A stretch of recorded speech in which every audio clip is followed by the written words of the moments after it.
Newsfirst.lk. Good morning and a very warm welcome to Newsline, live from Dawson Street at the Newsfirst studios and broadcasting on TV1.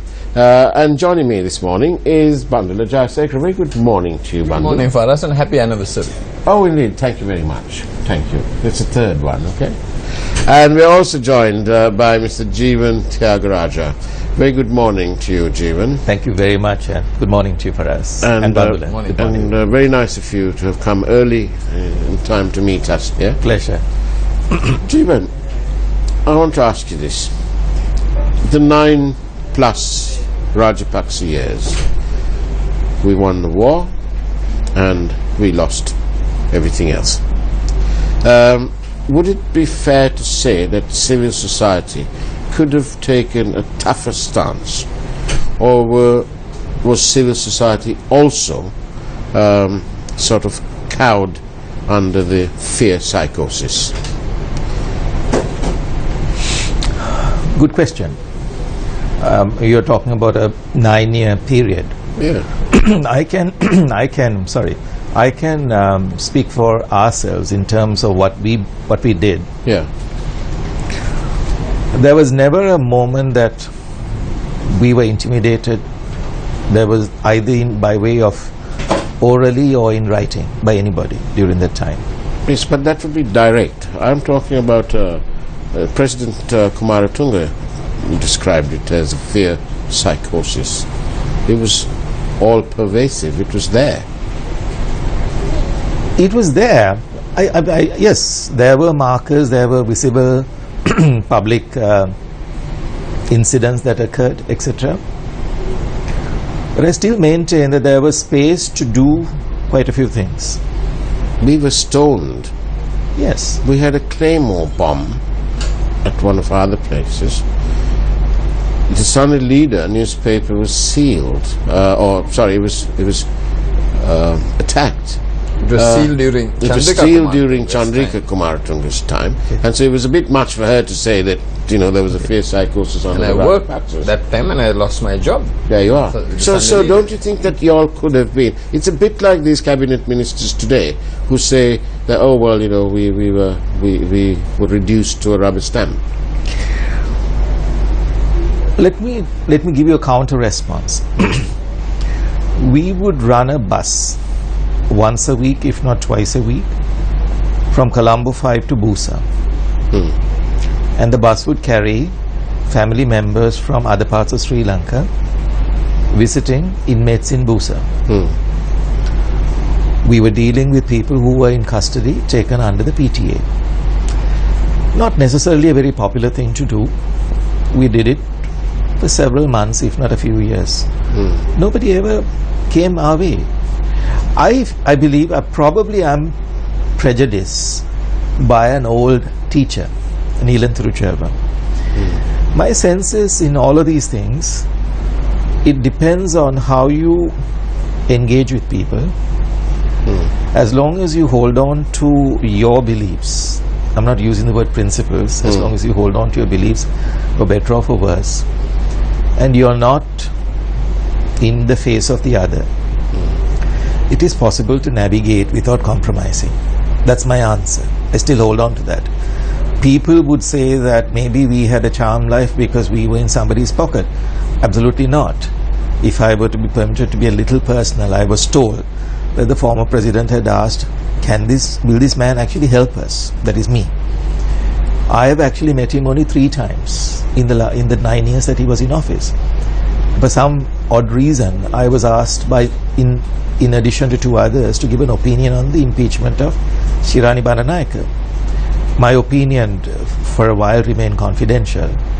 It certainly flew against the face of conventional wisdom that was deployed to impeach her. In short, you didn't agree, your opinion didn't agree with the president's opinion? No, not at all. So it is possible to live and breathe even in what is perceived to be difficult circumstances. That's my answer. Maybe a charmed life, as I said, but without compromising on your beliefs, you can nevertheless engage. Can I add one more? one of the most difficult, two difficult moments, and this was not during the Rajapaksa years, I can tell you. Once I was asked by the Commander Jaffna to visit Jaffna, and the Additional Defence Secretary told me that even if I want to, that he won't let me go to Jaffna, which was quite difficult to cope with at that time. But subsequently, I had a free run to go anywhere. And the second one was, again, a commander. On a Sunday, I called him. He was a very mischievous commander, because he would occasionally cause a rumpus in the forward defence line, and all hell breaks loose, and nobody can cross the lines. And for about 3 weeks, the forward defence line was non-operative, and people are hungry. So I called him on a Sunday, and I said, look, Commander, I called him General. I said, General, people are hungry. He said, no, I want them to be a little bit more hungry. But I want them to come on this side. So there have been very difficult moments, I can assure you. Those to me were the more difficult ones to deal with.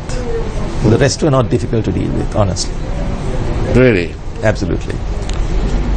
Well, that's absolutely amazing, because I think that there was a failure on the part of civil society to engage Mahinda Rajapaksa better and to break his forward defence lines, where access to the president was very, very difficult, apart from his inner circle consisting of his son and some other confidants. So I see that as a failure on the part of civil society to have engaged him and to have kept him so engaged during his term, because then you may have been able to promote the causes better. Yes, I agree with you. We could have engaged him better on a more broad front, broadband issues, definitely.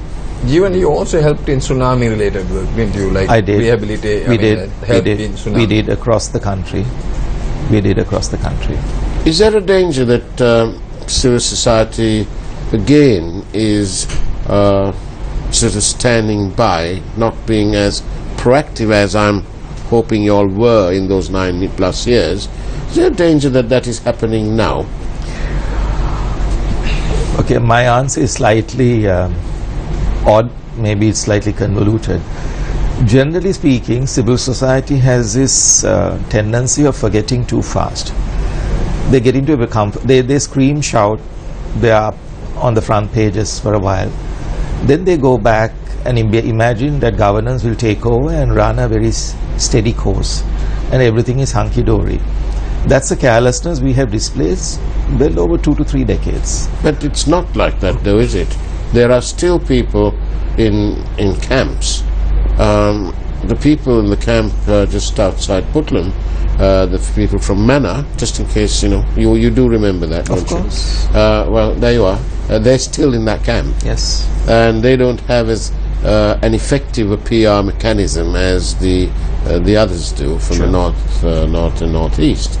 There are camps in Jaffna still.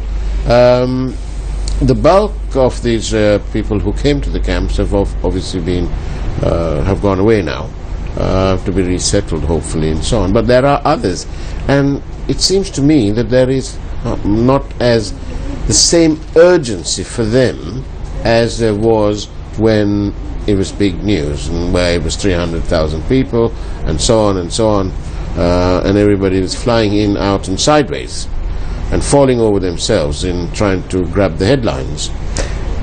What about these people? I absolutely agree with you.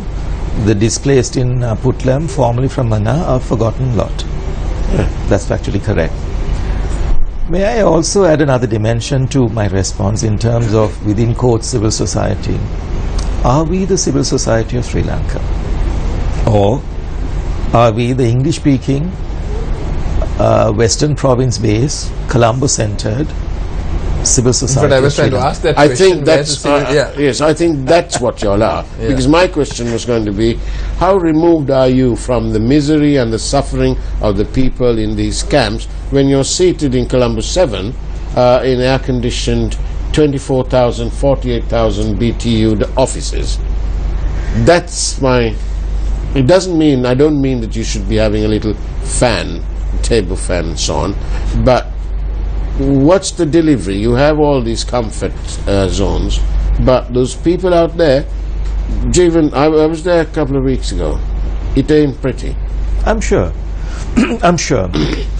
I'm sure. I confess we have a deficit in our work. We don't really represent all the people of this country. And I think it's time we moved aside and gave space for other voices to be heard too. There are extraordinary people on the ground. Small caveat, in theory, there is a misnomer about this whole business of NGOs. There are those who come under the ambit of something called the Voluntary Social Services Act. It really means the Voluntary Social Services Act.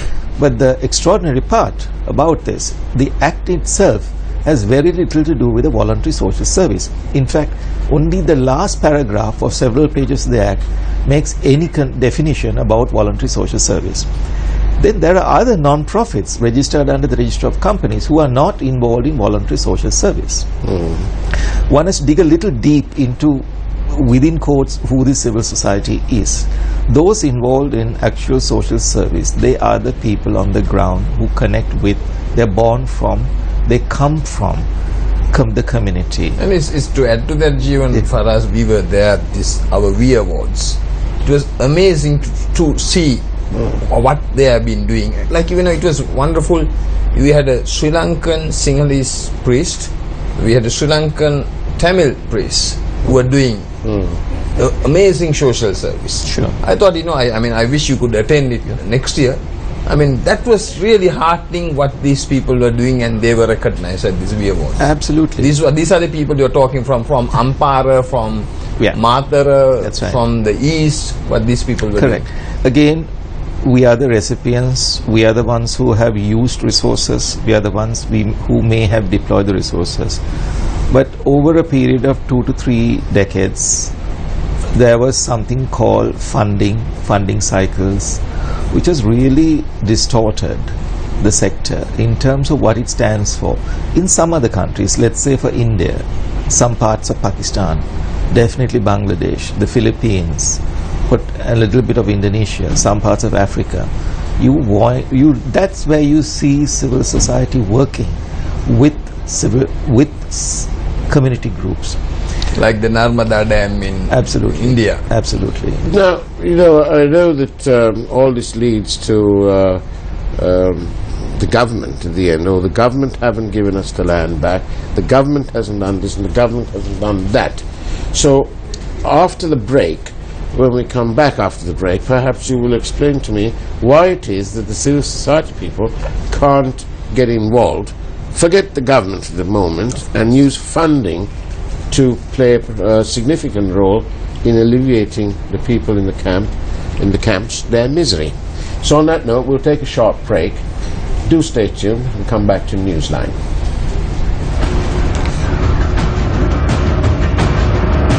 With Faraz Shaukatali. Welcome back to Newsline, and this morning we have Mr. Jeevan Tyagaraja joining Bandula Jayasekara and myself. Jeevan, why can't the people who are still in the camps for lack of their property may have been occupied by the armed forces, lots of more difficult situations which weren't as easy as the others were in resolving.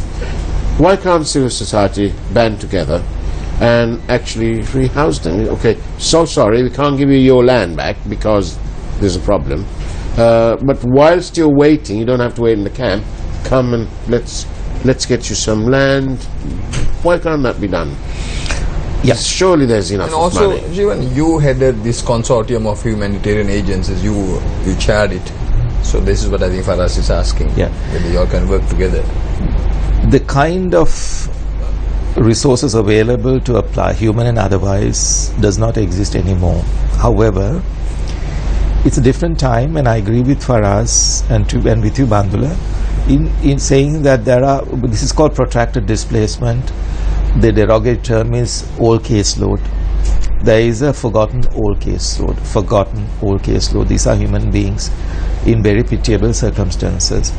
There is nothing to prevent us from actually focusing on them. But as was said potentially last night, we also move with various cycles of attention which come. That's not good enough. You're right. There are institutions to which we could take this issue. It is not about passing letters or having one more meeting to discuss another meeting. No. If it's about protracted displacement and a right to return or to be resettled, the policy framework is there. We must have the will and the commitment to pay attention to groups of these people like this. So like what you just said, you have all caseloads in Puttlam, a little bit in Vaunia, certainly in Jaffna, and occasionally even in the areas contiguous to the northeast. There are people who have not been able to come back. We must not take our foot off the pedal. I agree with you. Nanjivan, what is the English-speaking civil society doing to strengthen the Sinhala and the Tamil-speaking civil society? What are you doing to strengthen, to empower them? Insufficient is the bottom line. We need to really ask ourselves, what are these interest groups? Are we connecting with interest groups? What are the interests of groups of people in this country across the board? Is it climate? Is it poverty? Is it environment? Is it displacement? Housing?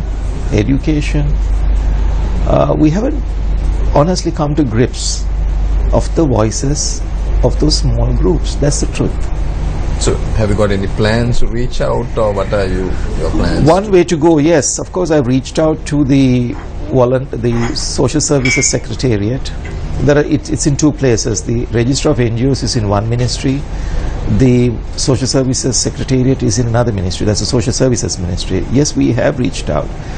We wish to promote the volunteer sector. We have put forward several points in which we can engage. The Honourable Minister in charge, Minister Dissanayake, is, I believe, himself in his youth has been a volunteer somewhere in Africa. He was quite enthusiastic about the concept, I'm told. It's something we need to push. I must confess, and I completely agree with you, Bangula, it has to be a language of speaking to people in Sinhala and Tamil in connecting with such groups. I agree, definitely. Talking about languages, in English and so on, this has been sent to us by a viewer, Mr. Abbas from Puttlam, and it's fascinating.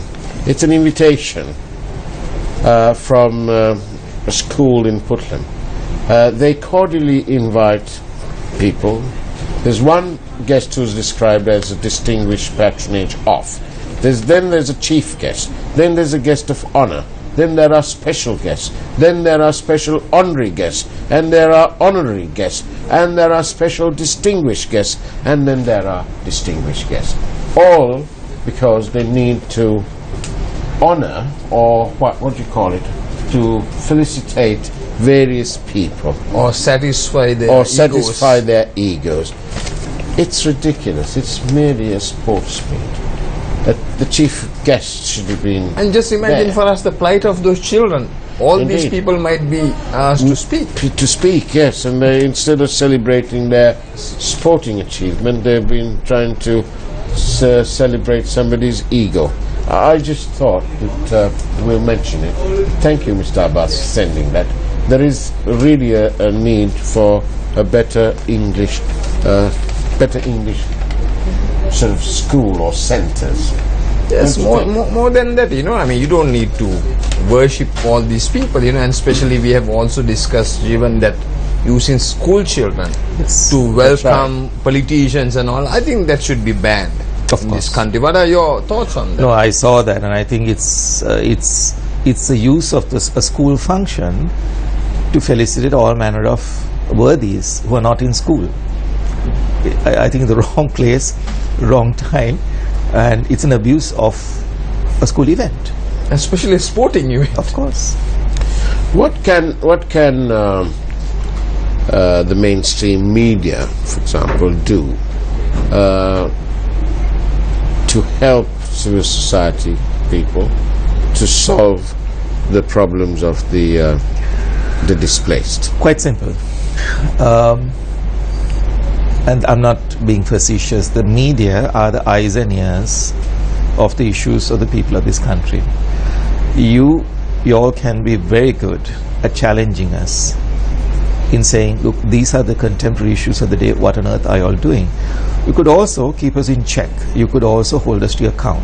These are two very important functions the media can frankly do, and it will be an invaluable service across the board, whatever the medium of the media.